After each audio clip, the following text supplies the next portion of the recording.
So yun, what's up mga kapiso Wi-Fi? So ngayon, tuturuan natin kayo kung paano magawa ng piso Wi-Fi manual wiring. So this is the mga parts ng piso Wi-Fi na gagamitin natin sa pagbuo ng piso Wi-Fi in a very simple way. First, kailangan natin syempre ang ating power adapter. Yung ating power adapter must be 12 volts, 5 amperes para ang ating mga accessories or yung ating mga pyesa ay hindi mabitin sa power, at least 5 ampere. Pangalawa is nandito yung coin slot. So at ang gagamitin natin coin slot dito is yung latest version na ng ating coin slot, which is pwede na ang 20 pesos na coins. Yan. And then next, syempre yung ating orange Pi 1 o yung ating pinaka main board ng ating mga piso Wi-Fi. Next, gamitin natin syempre, meron din ditong USB to LAN. So itong USB to LAN, kayang-kaya siya up to 10, 100 and to 1000 Mbps. Ayan. Next na gagamitin natin, syempre, nandito yung ating LED light or yung ating magiging ilaw ng ating piso Wi-Fi. Pwede nyo gamitin yung dalawang wire ng mga LED light or pwede rin yung 3 wires. Tuturo ko sa inyo kung paano siya gumagana. Syempre, kailangan din natin ng ating adapter from dito. So ito yung sumunod natin gagamitin, yung ating buck converter o yung 12 volts to 5 volts inverter. Kasi itong ating motherboard is 5 volts lang siya. So kailangan natin ng buck converter. Ito ang purpose nito. Itong wire is galing siya dito sa may ating buck converter papunta dito sa ating motherboard. And the next naman is yung ating GST pin. Yan ito. GST pin. Ang purpose naman nito is para kapag maghulog ng barya yung customer, hindi agad kakainin kapag hindi pa siya naka-insert coin. Next, ito ang ating heatsink or heatsink. Pwedeng gumamit ng heatsink sa pagdugtong ng wire or pwedeng electrical tape. Next, syempre, ang ating access point. So, itong ating access point is luma na siya, Compass EW71. Pero dahil for tutorial purposes lang, pwede na to. Yan, syempre, yung ating LAN cable. Okay, so let's go. So ngayon ba guys, nakalimutan ko pala, kailangan din natin itong DuPont wire. Ngayon, first natin gagawin, yung ating power supply ng ating yan.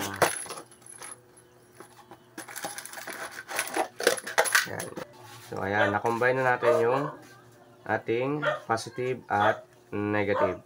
Yan. After nun, dito pala sa wire ng ating coin slot, pinutol natin yung isang wire, yung kulay gray, kasi masyado siya, hindi na siya nagagamit. Ang kailangan na natin dito sa ating coin slot na wire is yung kulay white for the coins, and red and black. Yan. Tapos, saka natin siya idudugtong itong natirang pinutol natin kanina para maging isang wire lang siya. Yan. Dito na po natin magagamit itong ating heatsink sa pag-combine ng ating mga wires para iwas sunog or para mas mabilis siyang magkabit at mas matibay. Ayan. So, i-combine lang natin ang dalawang positive at negative para hindi siya makalat tingnan. Ayan. After po nun, itong ating heatsink, pasok lang natin dyan. And guys, so, yan, kung napapansin nyo, nalagyan ko na heatsink. Para mas lalong mas maghigpit siya at mas magtibay, sunugin lang natin yung ating heatsink. hanggang siya maging okay na siya. Yan. Para na siyang nag-combine ng isa. So next, set aside muna natin to. Dito magagamit natin itong ating power adapter at saka yung ating buck converter or yung 12 volts to 5 volts converter. Ayan. So ito naman, ang mangyayari nan, itong ating power supply, isasaksak lang po natin siya dito sa may mismong saksakan niya. And then, ayan. Yan, mismo dito sa may saksakan niya. After nun, itong ating Orange Pi 1, itong motherboard natin, dito na siya papasok yung ating wire o yung ating wire galing dito sa ating buck converter 12 volts to 5 volts papunta sa ating motherboard. Ayan.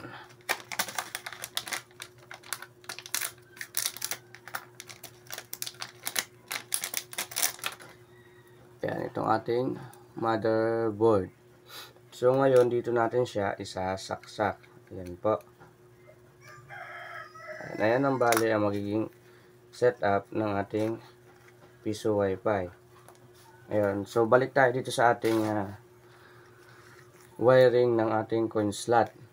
So dito po sa wiring ng ating coin slot, ang mangyayari, itong positive is papunta dito sa ating 12 volts buck converter to 5 volts.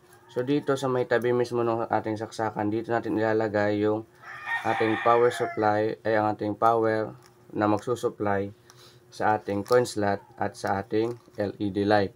So dito sa likod may nakasulat din, ayan po. Yan. Kita ba? Yan. Sa likod ng ating buck converter may nakasulat po dyan kung saan yung positive at kung saan yung negative para hindi kayo malito. So kung babalik rin natin, yung katabi mismo ng ating saksakan is nandoon yung negative, ito yung katabi, and then yung sa malayo naman, itong sa malayo is ito yung positive. So ikakabit lang natin. Ayan po. So dahil nakabit na natin itong positive negative ng coin slot tsaka ng LED light sa ating power, ngayon kakabit natin siya dito para mas ma-determine nyo or mas makita nyo yung kanyang setup.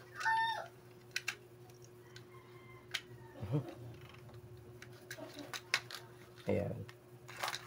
Ayan, medyo magulo na. Ngayon, bali dito sa ating coin slot, may sobra pang isang wire, itong puti. So itong puti naman, ang mangyayari nito is dudugtungan natin siya ng dew point wire, which is itong dew point wire. Then, dugtungan na natin siya ng another wire para ilalagay natin, i-connect natin siya dito sa ating mismong motherboard. Okay. Yes.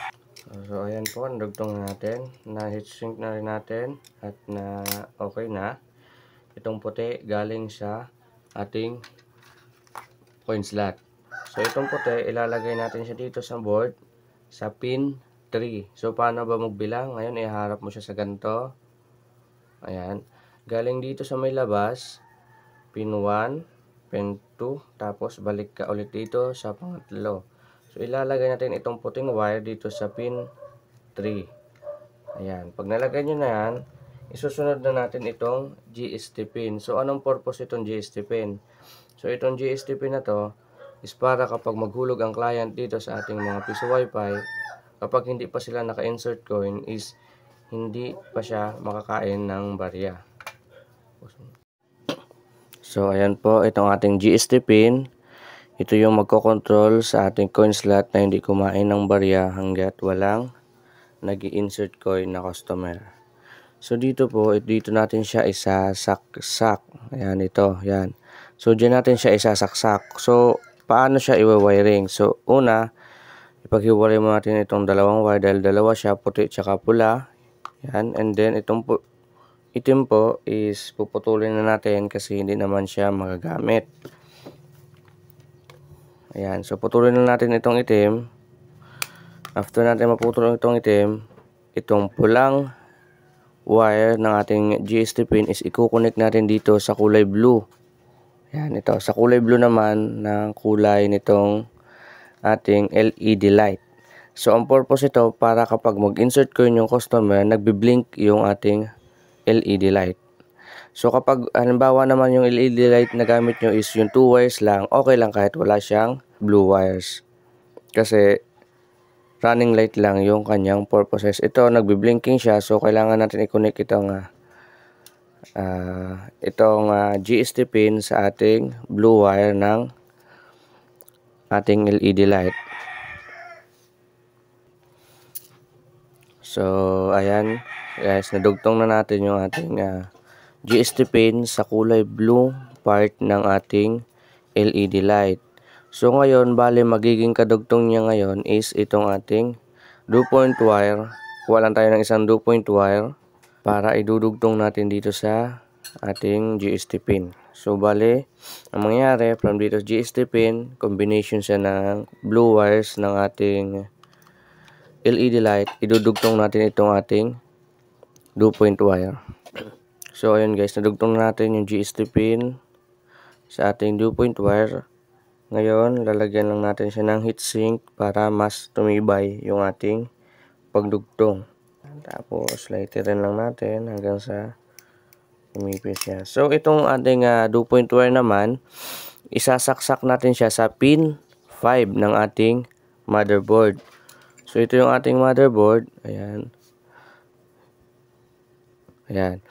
Kaya nasabi ko kanina, ito yung ating motherboard. Yung ating white wire, itong ating white wire, is ikakabit natin sa pin 3. So, yung pagbibilang kanina is dito from 1, itong 1 sa dulo. Ayan, dito 1, 2, tapos balik siya dito. So, number 3. Ngayon, ito naman is from pin 5.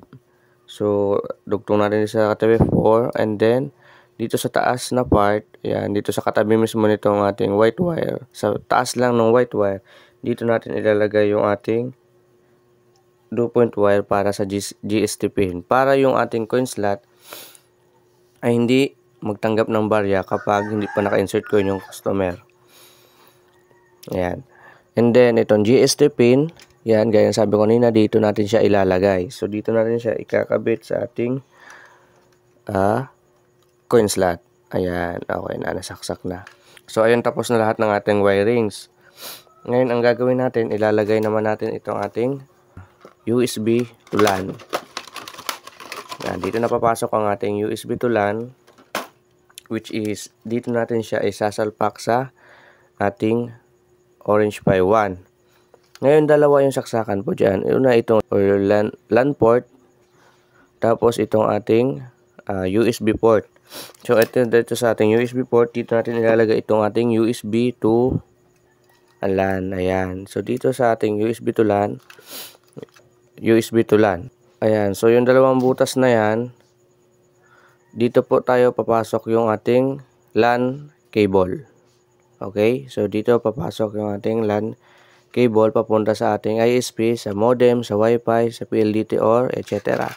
And then dito naman po, itong ating USB to LAN, dito papasok yung ating LAN port. Ayan, papunta sa ating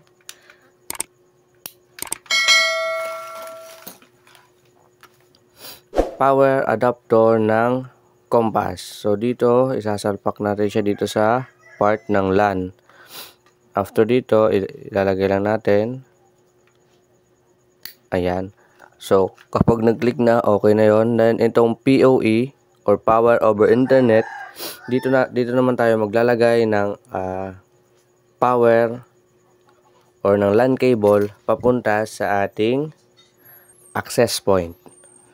Next, and for the last part, so itong ating memory card is kailangan natin siyang i-reflash or i-flash sa ating mga software, kung ano man software ang ating gamit. So, after natin ma-reflash, dito saka natin siyang ilagay sa ating mismong piso Wi-Fi. So doon natatapos po ang ating tutorial sa pag-install or sa pag-ayos ng manual wiring ng ating piso Wi-Fi. So tinuro ko ngayon is kung paano mag-set up ng piso Wi-Fi into manual wiring. Yun lamang po at maraming salamat. Thank you.